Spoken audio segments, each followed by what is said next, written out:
Сайн байцгаана уу хүүхдүүдээ. Өнөөдөр бид мөнгөн ус, түүний байгаль орчинд болон хүний эрүүл мэндэд хэрхэн нөлөөлдөг талаар ярилццгаая. Мөнгөн ус гэж ямар бодис? Юунд хэрэглэдэг талаар та нар мэдэх үү? Мөнгөн ус нь амьд организмд бага хэмжээгээр агуулгаддаг байгалийн элемент юм. Металл мөнгөн ус нь усан дуустдаггүй. Хүнд жинтэй, мөнгөлөг өнгөтэй ба тасалгааны нөхцөлд буюу 20 химийн дулаанд шингийн хэлбэрээр оршдог цорын ганц металл юм. Бусад металлуудтай харьцуулахад хамгийн бага хэмд буцалж амархан ууршина. Уурших үедээ өнг үнэр гаргадаггүй ч маш их хортой ажээ. Та нар түүнийг наалдамхай шинжтэй гэж мэдэх үү? Тийм учраас өчүүхэн жижиг хэсгүүд нь орчин тойрны эд зүйлс хүний бие болон өмссөн хувцсанд наалддаг байна.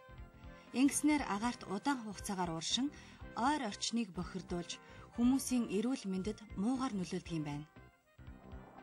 Одоо үед мөнгөн усыг халууны шил, халуун сав, тойл, өдрийн гэрэл зэргийг үйлдвэрлэхэд өргөнөөр ашигладаг.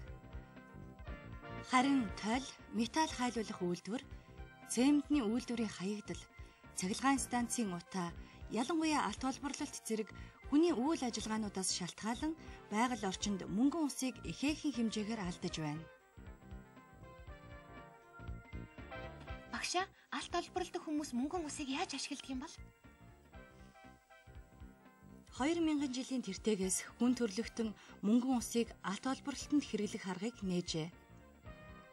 Мөнгөн ус хэрэглэн алт холборлож буй хүмүүс ихэвчлэн нуур цөөрөм, голын ойр орчимд үйл ажиллагаагаа явуулдаг бөгөөд өөрсдийн гэр бүл, ойр орчныхоо хүмүүсийн эрүүл мэндэд болон байгаль орчинд ноцтой хор нөлөө үзүүлж байна гэдгээ сайн мэддэггүй. Ямар хор нөлөө үзүүлдэг юм багшаа? Нуур цөөрөм, голын дэргэд мөнгөн усаар алт бариулах үед мөнгөн ус алдагдаж хөрс усыг бохирдуулдаг. Мөнгөн ус нь амархан ууршдаг учраас орчны агаарт шингэдэг юм.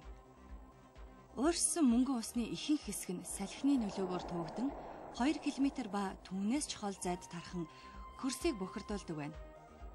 Ийхүү тархах явцад мөнгөн ус нь борооны устай хамт газарт буун гол мөрний ёроолд тундаг байна. Мөнгөн ус нь гол мөрний усанд орсноор ямар нөлөө үзүүлдэг юм бол? Та нар юу гэж бодож байна? Гол нуурын ёроолын тундас хоримтлагдсан мөнгөн ус нь хорхой, дунхисаа, шавж зэрэг амьтдын биед хоримтлагдан метилийн мөнгөн усыг үүсгэдэг байна. Эдгээр хорцсон усны амьтдыг загас эзнээр метилийн мөнгөн усны хорт нөлөө нь улам ихсдэг. Ийхүү загасанд шингэсэн метилийн мөнгөн ус нь энгийн металл хэлбэртэй орших мөнгөн уснаас хэд дахин илүү хорт нөлөөг хүний эрүүл мэндэд учруулдаг байна.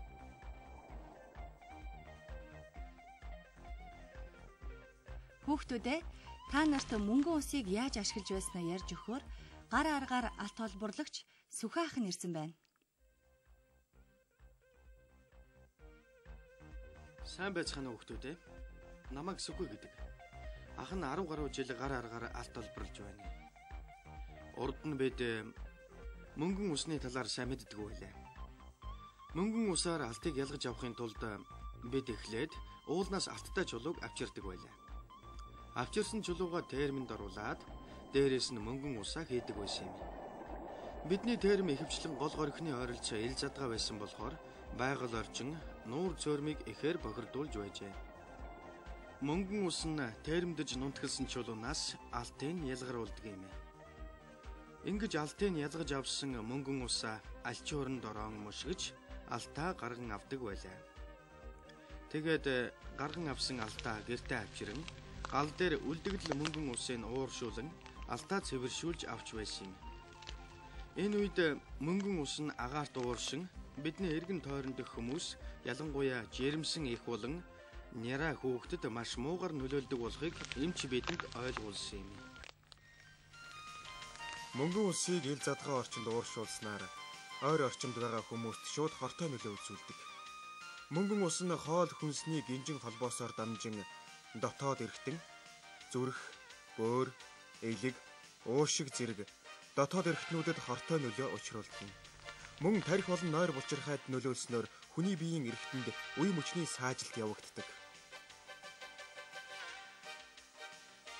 Мөнгөн усны хамгийн ноцтой хорт нөлөө нь жирэмсэн эхийн хэвлийдэх ураг болон бага насны хүүхдийн төв мэдрэлийн системийг гэмтээж бие, хөл, гарын хөдөлгөөнийг саармагжуулж мэдээ алдан улмаар үхэлд хүргэдэг байдал юм. Мөнгөн усны урагт үзүүлэх нөлөө нь хэдэн сараарч үргэлжилж болохоос гадна төрсний дараа хэдэн жилээрч үргэлжилж болно. Ингэснээр тухайн хүүхэд төрөлхийн тахир дутуу хөгжлийн бэрхшээлтэй нэгэн болж торинно. Мөнгөн усанд ордсон хүнээс ургийн гажилттай, саажилттай хүүхэд төрөх магадлал маш өндөр байдаг. Хэрвээ та мөнгөн усанд хордсон бол дараах шинж тэмдгүүд илэрнэ. Толгой өвдөж, хараа муудан, сонсох чадвараа алдах, төмөр амтагдан шүл сасгарна, буйл хавдаж, цус шүүрнэ.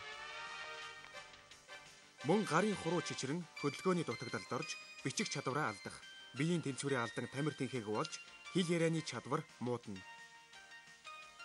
Ойр ойрхон шингэнээр гүйлгэх, хэд хөөрлийн байдалд үе үе орохтой зэрэгцэн, нойр мөглөх зэргээр төв мэдрэлийн систем гэмтсэний шинж тэмдэг илэрнэ. Мөнгөн усны хордлого авсан тохиолдолд богино хугацаанд амь насаа алдах аюултай.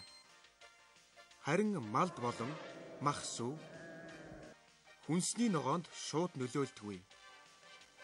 Мөнгөн ус нь хүний биеийг дараах байдлаар дамжин хордуулна.